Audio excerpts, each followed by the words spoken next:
I was born chill. When my younger siblings fought over milk, I sat calmly on the side. If I got it, fine. If I didn't, also fine. Live well, live poorly, it all felt the same to me. Growing up, that attitude followed me everywhere. When it came time to talk about marriage, my younger sister quickly claimed the better match, leaving me with a man everyone said was finished, Adrian Sterling, the heir of a fallen business family. I nodded without hesitation. Okay. Marriage was just marriage. As long as he was a decent human being, I could live with it. Later, Adrian made a shocking comeback. His business revived, expanded, and soared. Before long, he became the richest man in the city, the kind people whispered about with envy. That was when my sister came knocking, smiling sweetly, hoping we could trade husbands so she could become Mrs. Sterling instead. I was just about to agree when Adrian stepped in front of me and gently covered my mouth. "That's not happening," he said calmly. I blinked. It could happen. He looked at me, firm and unyielding. "No. It absolutely can't." From as early as I can remember, I never fought for anything. When I was little, if my brother and sister argued over the last carton of juice, I would sit nearby, hands in my lap, watching them shout. It wasn't that I didn't want it. I just didn't see the point. It was only juice. Once it was gone, it was gone. My mother used to sigh and say I had no temper. My father would shake his head and say my personality was too soft, almost painful to watch. At first. Later, they discovered that my nature was actually very convenient.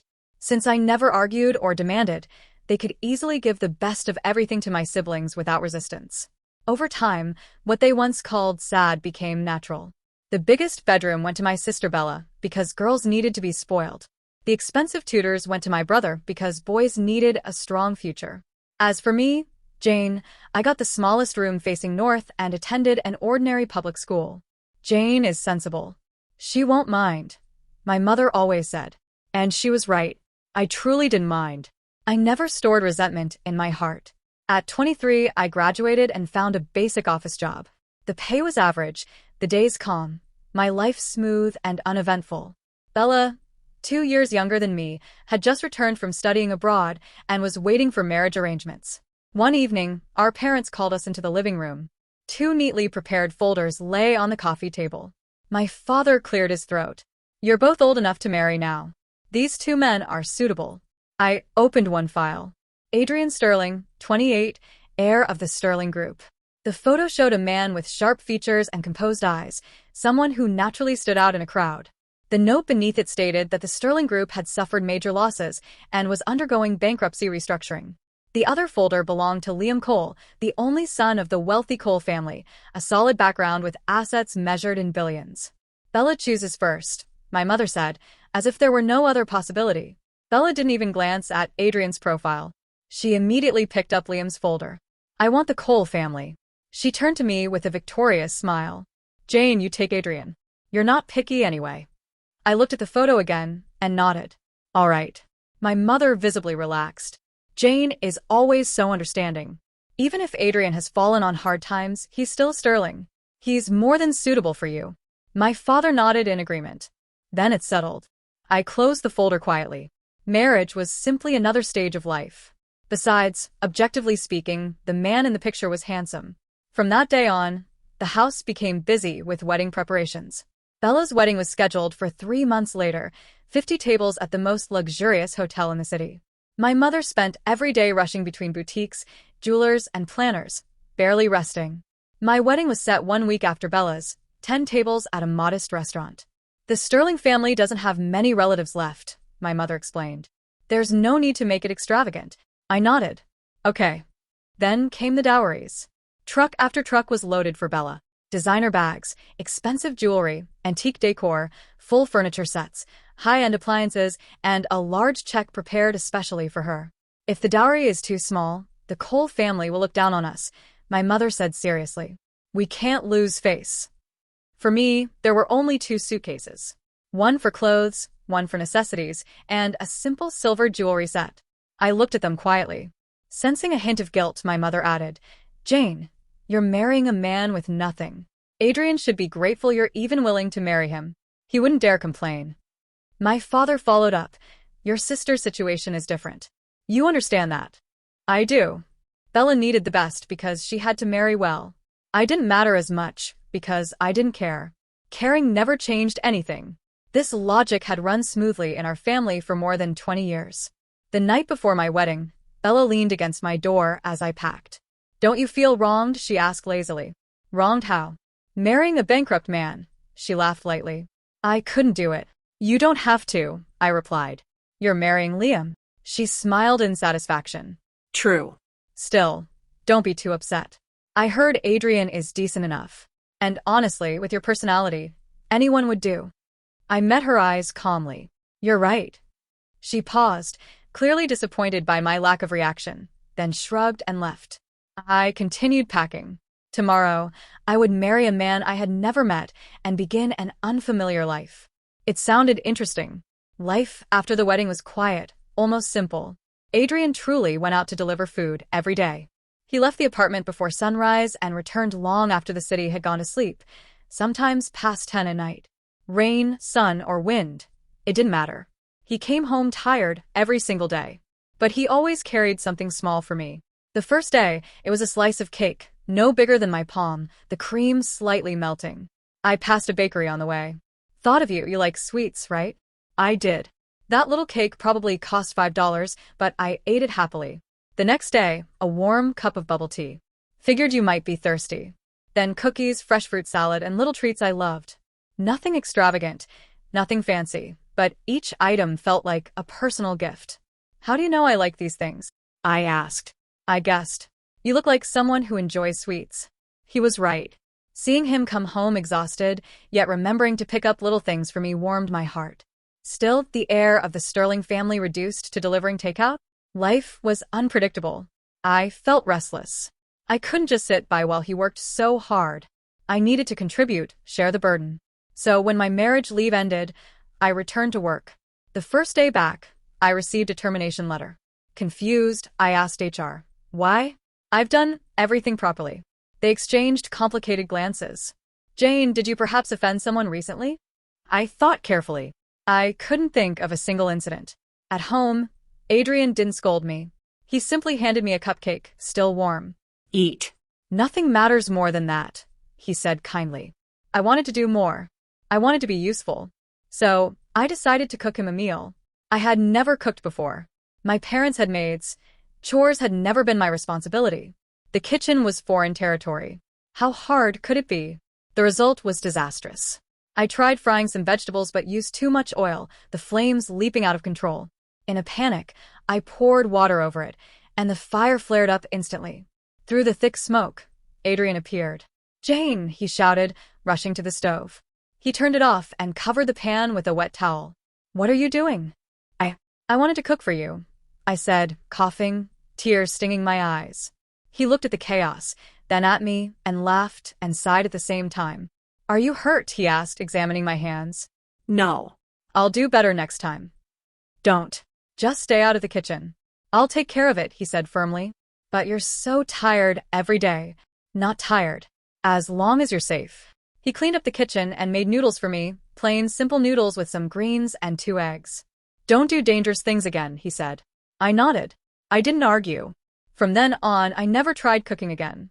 Instead, the food he brought home became increasingly varied: store-bought meals, restaurant dishes, cakes, chocolates, fruits, and snacks. I worried about him. "Are you overworking yourself?" I asked. He smiled, trying to downplay it. "It's fine as long as you enjoy it." But I could see the fatigue in his eyes, the scrapes on his hands, the exhaustion in his movements. I felt guilty. I needed to help.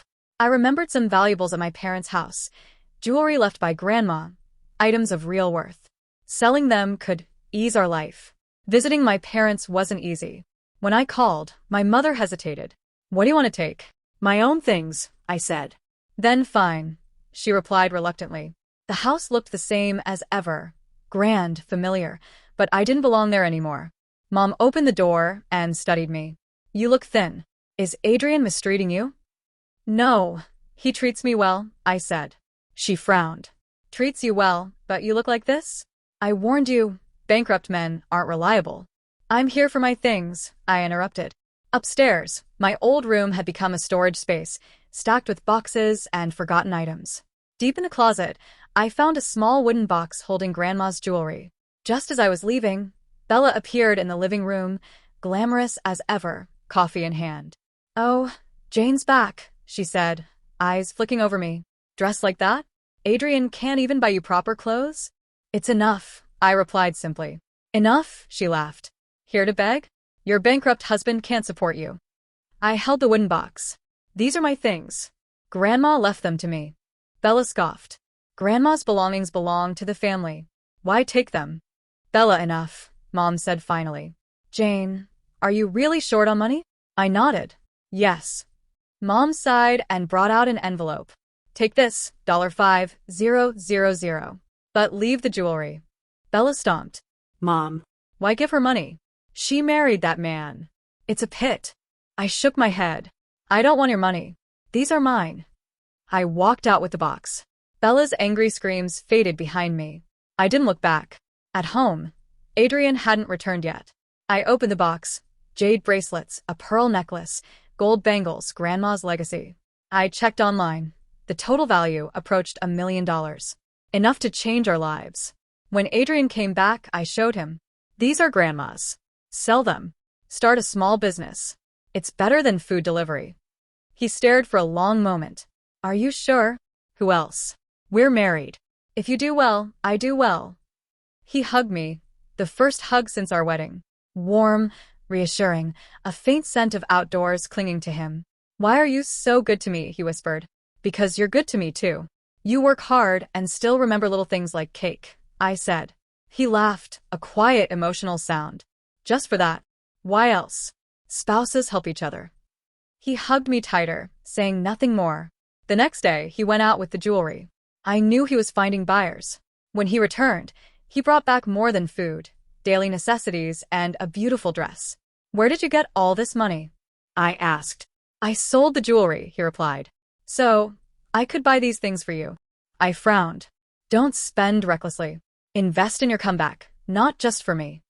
"This dress is for an event. I want you to come with me," he said. Ah. The comeback had begun. I smiled. Supporting Adrian wasn't just a gamble, it was the right choice. The banquet was held at the most extravagant hotel in the city. I walked in holding Adrian's arm, the sound of hushed voices following us like a tide. "Isn't that the eldest daughter of the Lynn family? I heard she married Adrian Sterling when he went bankrupt. Poor thing.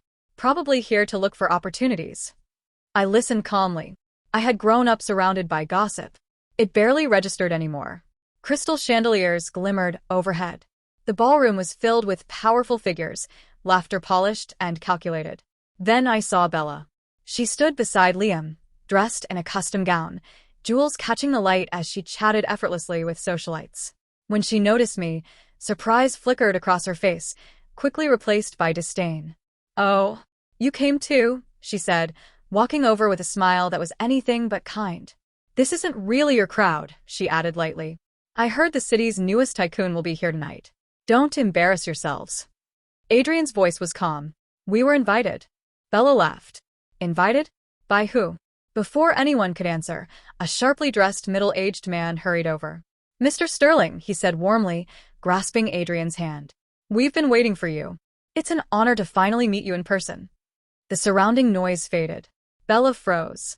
"Mr. Sterling." That man was the CEO of Apex Group, a name everyone knew. And he was greeting Adrian with clear respect. More people gathered, faces alight with eagerness. "Mr. Sterling, we've been hoping to collaborate. Mr. Sterling, your recent expansion is astonishing. Is this your wife? You make a wonderful couple." Whispers rippled through the crowd. "That's him? The new richest man?"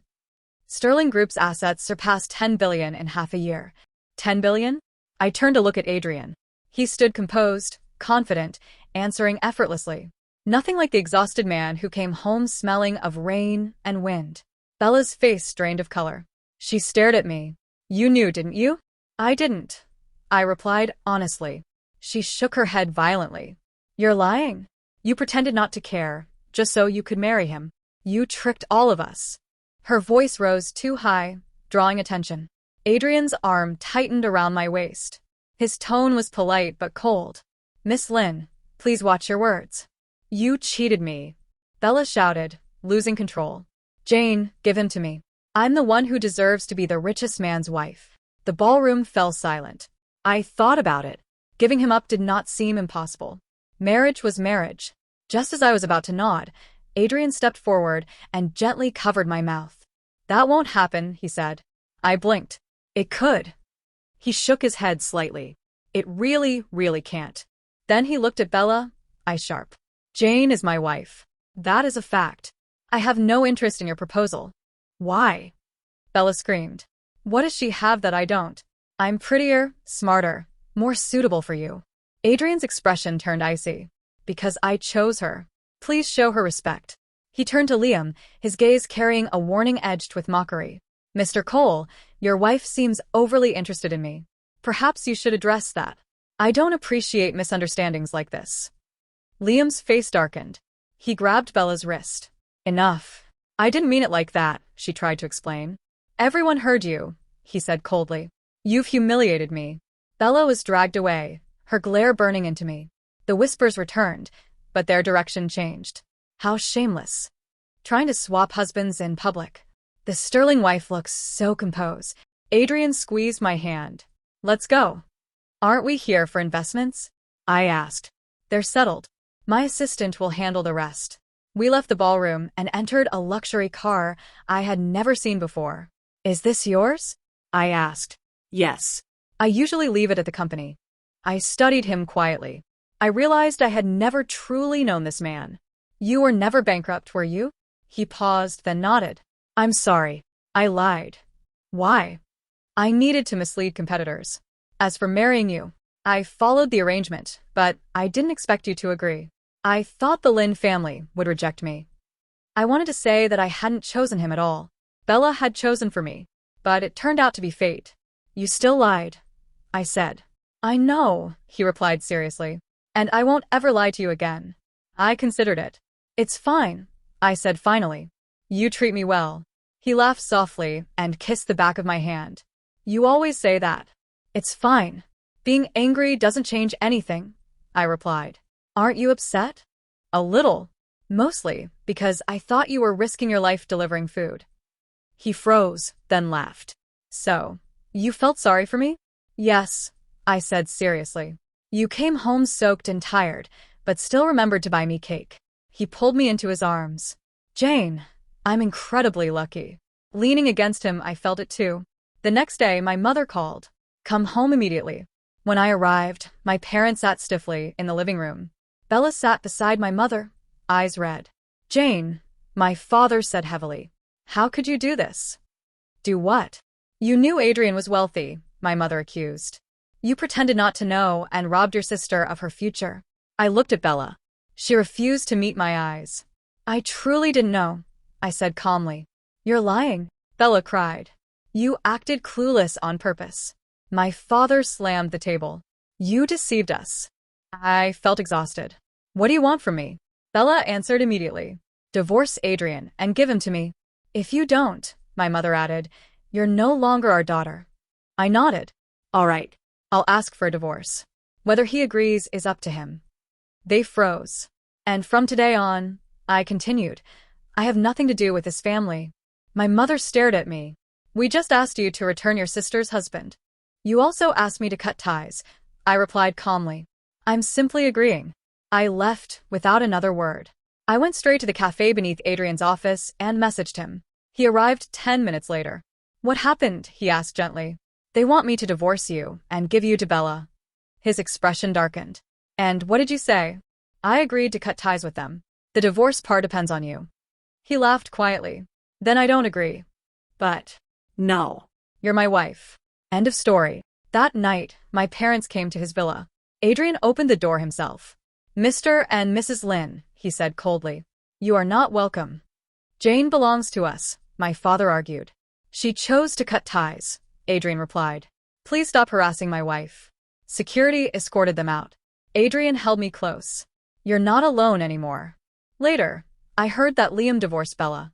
Her reputation collapsed. No one wanted to marry her. Life moved on. Sometimes I missed the small apartment more than the villa. It felt warmer there, I admitted. Adrian smiled. Then we'll go back on weekends. I remembered the rain, the cake, The quiet dinners. You acted too well, I teased. He answered softly. I really did deliver food. I wanted to know I could protect you no matter what. I looked at him, heart full. I married thinking anyone would do, I said. But now I know. Only him. The moral of the story is being too chill is a valid career path. You might accidentally marry a billionaire while your sister works overtime at being miserable.